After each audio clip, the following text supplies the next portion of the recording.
আসসালামু আলাইকুম দর্শক। রাজনৈতিক ইস্যু নয়, অর্থনৈতিক ইস্যু এই মুহূর্তে মার্কিন যুক্তরাষ্ট্রের কাছে প্রধান।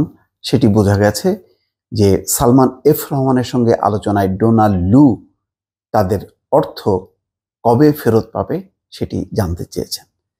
তার মানে এর মধ্যে যে পিটার ডি হাস হঠাৎ করে বাংলাদেশ ব্যাংকে গেছে, গভর্নরের সাথে কথা বলেছে, এর অর্থ হলো যে বৈদেশিক মুদ্রা মজুদ এই বিষয়টি দেখভাল করে বাংলাদেশ ব্যাংক, আর তাদের পেমেন্টও করে বাংলাদেশ ব্যাংক থেকে। তো মার্কিন বিনিয়োগ কোম্পানিগুলো ঠিক কত হাজার বা কত শত কোটি টাকা পাবে সরকারের কাছে যাই না, তেল গ্যাস আইটি সেক্টরে তাদের বিপুল বিনিয়োগ, তাদের সেই টাকা তারা ফেরত পাচ্ছে না। এটা পরিষ্কার যে তারা তাদের যেই পাওনা, বকেয়া পাওনা তারা ফেরত পাচ্ছে না। সেটি সরকারও স্বীকার করেছে। সালমান এফ রহমান বলেছে যে সমস্যা হচ্ছে, কিন্তু সমস্যাটার প্রকৃতিটা কতটুকু সেটি প্রকাশ করেনি। তবে যে একটা গুরুতর সংকট হয়েছে সেটি পরিষ্কার। সেই কারণে পিটার ডি হাস বাংলাদেশ ব্যাংকে গেছে এবং ডোনাল্ড লু তার সফরের শুরুতেই সরকারি যে প্রতিনিধির সঙ্গে আলোচনা করলেন সালমান এফ রহমান, তার কাছে জানতে চেয়েছে যে মার্কিন প্রতিষ্ঠানগুলো তাদের অর্থ কবে ফেরত পাবে। শিরোনাম হচ্ছে ব্রিফিংয়ে সালমান এফ রহমান, মার্কিন প্রতিষ্ঠানগুলো কবে নিজের অর্থ নিতে পারবে জানতে চেয়েছেন লু। এই খবরে বলা হচ্ছে ডলার সংকটের কারণে বাংলাদেশে বিনিয়োগ করা মার্কিন প্রতিষ্ঠানগুলো তাদের লাভের অংশ নিজ দেশে নিয়ে যেতে পারছে না। এই অর্থ বাংলাদেশ থেকে কবে নিয়ে যাওয়া সম্ভব হবে তা জানতে চেয়েছেন ঢাকা সফররত মার্কিন পররাষ্ট্র দপ্তরের দক্ষিণ ও মধ্য এশিয়া বিষয়ক সহকারী পররাষ্ট্রমন্ত্রী ডোনাল্ড লু। প্রধানমন্ত্রীর বেসরকারি শিল্প ও বিনিয়োগ উপদেষ্টা সালমান এফ রহমানের গুলশানের বাসভবনে মঙ্গলবার রাতে নৈশভোজে এই বিষয়ে জানতে চেয়েছেন ডোনাল্ড লু। নৈশভোজ শেষে নিজ বাসভবনে এক ব্রিফিংয়ে সাংবাদিকদের এই কথা জানান সালমান এফ রহমান। এ সময় তথ্য প্রতিমন্ত্রী মোহাম্মদ আলী আরাফাত উপস্থিত ছিলেন। সালমান এফ রহমান বলেন, ডলার সংকট নিয়ে আলোচনা হয়েছে। তারা বলেছেন মার্কিন প্রতিষ্ঠানগুলো যারা ব্যবসা করছে তারা অভিযোগ করছে তাদের অর্থ ছাড়ে দেরি হচ্ছে। তার মানে রীতিমতো এটা অভিযোগ আকারে চলে আসছে, এটা অনুরোধ না, অভিযোগ আকারে যে তারা টাকা পাচ্ছে না।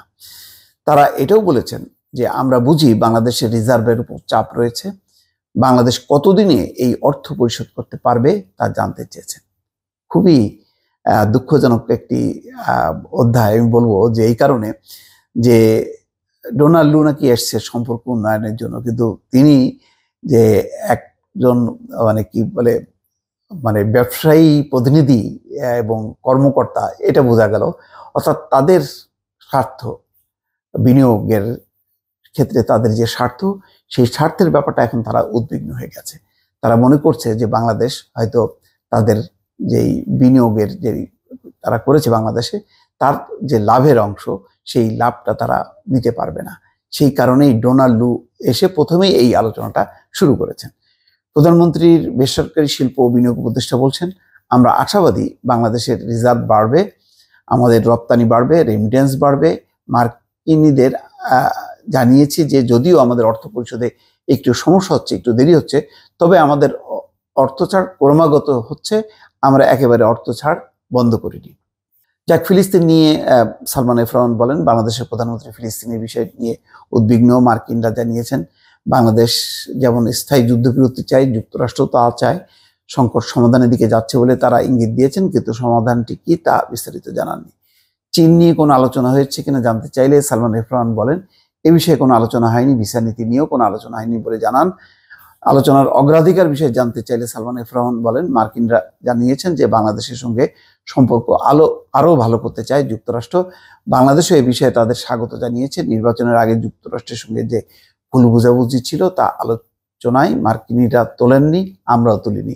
তার মানে যার যার অবস্থানে রয়ে গেছে। বাংলাদেশ তার পক্ষে আছে, আর মার্কিন যুক্তরাষ্ট্র যে অবাধ ও সুষ্ঠু নির্বাচনের যে তাদের যে মত, সেই অবস্থানে রয়ে গেছে। তারা বাংলাদেশের সাথে সম্পর্কে বিশ্বাস পুনরায় স্থাপন করতে চায়। আচ্ছা, যুক্তরাষ্ট্রের অগ্রাধিকার নিয়ে কথা বলতে গিয়ে প্রধানমন্ত্রীর উপদেষ্টা বলছেন, আন্তর্জাতিক শ্রম সংস্থার সঙ্গে বাংলাদেশের শ্রম নিয়ে যে পথনকশা রয়েছে সেটি মেনে শ্রমনীতি ও আইনটি করা হলে যুক্তরাষ্ট্রের আর কোনো আপত্তি থাকবে না।